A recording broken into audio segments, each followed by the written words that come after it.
Oui, la façon dont Bam Adebayo a mis 83 points était dégoûtante. Faire des fautes pour récupérer le ballon, c'était pareil. Tu sais aussi ce qui était dégoûtant? Les Wizards de Washington ont tenté de perdre un match. Je sais que le tanking existe et qu'on y est habitué. En tant que fan des Nets, je veux que mon équipe perde à chaque match.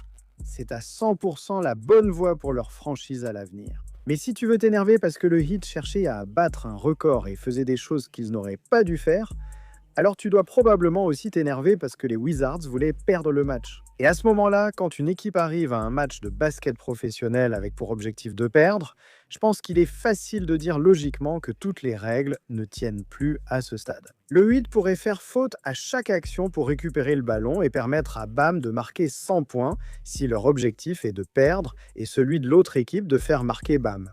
Je ne pense pas que l'une de ces choses, il soit catégoriquement pire que l'autre. Je pense qu'on est simplement plus habitué à l'une d'elles, qui est le tanking. On est plus habitué à voir des équipes essayer de perdre, et on n'est pas aussi habitué à voir des équipes essayer de battre un record de points. Mais je ne pense pas que ça veuille dire qu'une chose est forcément meilleure, ou pire, ou plus éthique, ou moins éthique que l'autre.